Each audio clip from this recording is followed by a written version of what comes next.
Give directly, in their own words, send money directly to people living in extreme poverty. For people living in Kenya and Uganda who can earn as little as $1 a day, $1,000 over a year can make a huge difference.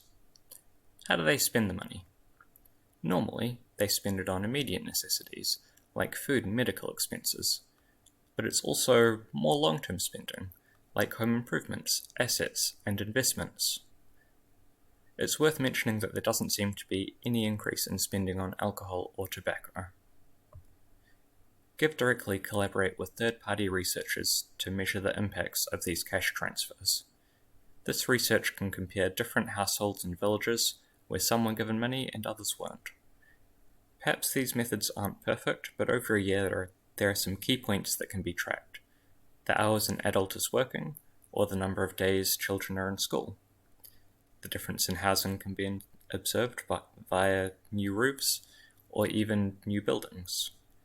GiveDirectly collaborates with organizations that perform these studies to help ensure that we know what we're doing. Why GiveDirectly? Well, imagine during winter you're going to be spending a lot of time in an area with less economically fortunate people. It's not unreasonable to imagine that many people outside might be cold, which might lead you to ordering 1,000 scarves and handing one out to every person who seems cold that you meet over winter. However, you'd be similarly likely to come across someone who already has a big coat but is hungry.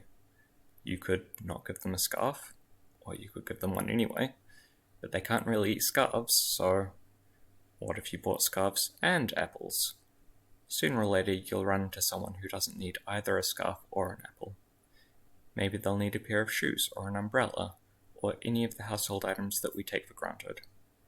Instead of trying to manage these competing priorities for them, you could just give each person $5 and let them decide what it is that they need right now.